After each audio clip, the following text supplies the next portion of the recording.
श्रेणी कर्मचारी भर्ती परीक्षा का दूसरे दिन दूसरी पारी की परीक्षा जारी। 2 दिन में करीब 15 लाख अभ्यर्थियों ने परीक्षा दी है। भर्ती परीक्षा को लेकर समाप्त हो जाएगी। तो सो फार सो गुड, सभी कुछ परीक्षाएं शांतिपूर्ण तरीके से हो रही हैं। छुटपुट घटनाएं हैं, जैसे कहीं पर हमको पता लगा कि एक कैंडिडेट है, वो डमी तो नहीं है लेकिन उसने दूसरी कहीं जगह परीक्षा दी है, वर्धमान ओपन में वो बैठा है दूसरे नाम से, तो एक तरह से वो डमी हो गया, तो उसके खिलाफ हम एक्शन ले रहे हैं। कहीं पर एक कैंडिडेट ने अपनी ओमार शीट लेकर चला गया सेंटर से, तो वो एक छोटी सी घटना हुई है। और हमने करीबन 1700 कैंडिडेट को चिन्हित किया था, जो कि हमारे सॉफ्टवेयर के हिसाब से उनके फेसेस का इश्यूज था, मिसमैच ऑफ फोटोग्राफ्स या मैचिंग ऑफ फोटोग्राफ्स या मिसमैच ऑफ नेम्स। तो उसमें कई तरह के संभावना है कि हो सकता है कि एक ही कैंडिडेट ने कई सारे फॉर्म भरे हों और उसका प्रयास हो कि वो एक से ज़्यादा परीक्षा में बैठे और जहाँ ज़्यादा नंबर आ जाए वहाँ पर वो सिलेक्शन हो जाए, या फिर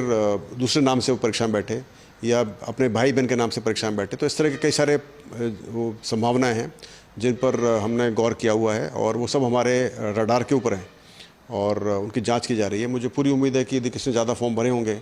या उसने ऐसे कुछ गलती की होगी तो अपने आप ही नहीं आएगा, और आएगा तो पकड़ा जाएगा, क्योंकि इसके बहुत ही पुख्ता इंतजाम हमने किए हैं। हर एक परीक्षा केंद्र के ऊपर हमने जाहिर की थी सर कि 1700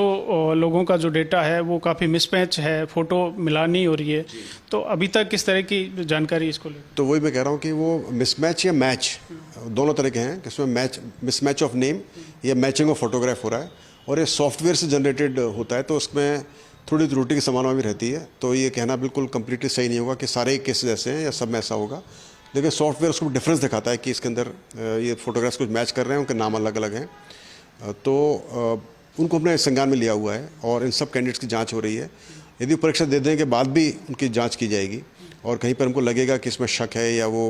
एक ही कैंडिडेट ने 2 जगह परीक्षा दी है या वो कैंडिडेट अलग है और परीक्षा देने वाला अलग है, तो पकड़ा जाएगा, क्योंकि हमने इसके बहुत ही पुख्ता इंतजाम किए हुए हैं। हमने हर एक बच्चे का उसके वन टाइम रजिस्ट्रेशन के ऊपर उसका लाइव फ़ोटो लिया हुआ है,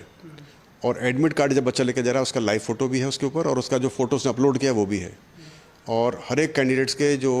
हैंड राइटिंग सैंपल है, यानी कि हस्तलिपि नमूना है, उसको भी हमने हर एक हमारे वन टाइम रजिस्ट्रेशन में अपलोड किया हुआ है। तो हमारे पास हर एक बच्चे का एक लाइव फ़ोटो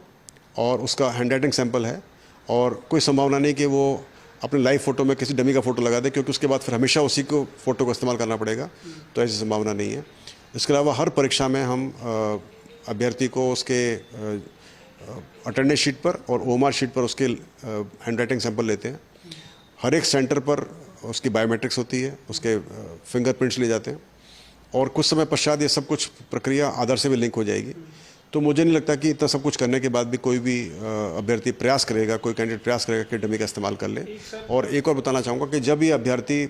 सिलेक्ट होने के बाद में जब डीवी के लिए आएंगे, डॉक्यूमेंट वेरिफिकेशन लाएंगे, तो दोबारा इनकी हस्तलिपि जांच की जाएगी, इनका बायोमेट्रिक्स किया जाएगा, इनका फेस स्कैन किया जाएगा।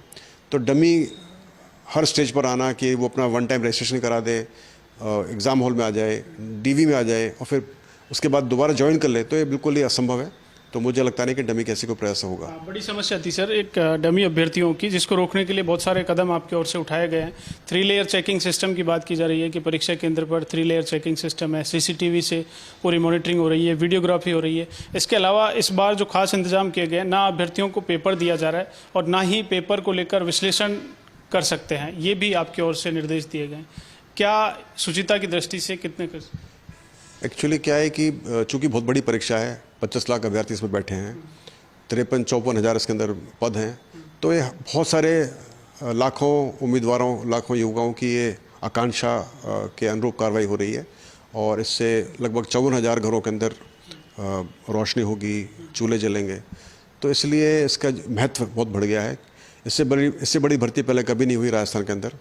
और ये राज्य सरकार के पहले कितनी बड़ी भर्ती उन्होंने करा रहे हैं, और हमारा पूरा प्रयास है कि भर्ती बिल्कुल शुचिता से हो। और इसी के चलते हम प्रयास कर रहे हैं कि चूँकि परीक्षा 6 पारी में हो रही है और एक ही एग्ज़ाम है, एक ही भर्ती है, तो आवश्यक है कि सभी का जो स्तर है परीक्षा का वो एक सा हो, और उसकी पूरी कोशिश की गई कि सभी जो प्रश्न पत्र बने वो एक से बने। उसके बावजूद भी चूँकि ये मानवीय तरह से बनाए जाते हैं, तो इसमें कुछ फ़र्क हो सकता है, और उसी के चलते हम चाहते थे कि जो सभी कैंडिडेट्स उनके लिए लेवल प्लेइंग फील्ड हो, समानांतर ज़मीनी मैदान हो, खेलने का मैदान हो, और उसी वजह से हमने 2 पहल की हैं। पहली पहल ये है कि जो कैंडिडेट्स हैं उनको उनके पेपर नहीं दिए जाएंगे, वो प्रश्न परीक्षा करने के बाद वो पेपर उनको वापस लौटाने हैं, जो कि वो वापस दे देते हैं वीक्षक को, और वो पैक होकर वापस ट्रेजरी में चले जाते हैं। और दूसरा ये हमने और भी प्रयास किया है कि हमने ये पाबंद किया है, ये हमने रेस्ट्रिक्शन लगाया है सभी के ऊपर, सभी कैंडिडेट्स के ऊपर, सभी कोचिंग संस्थानों पर, और सभी ऐसे युवक या युवतियाँ जो कि सोशल मीडिया पर, एक्सपर्ट्स पर जो कि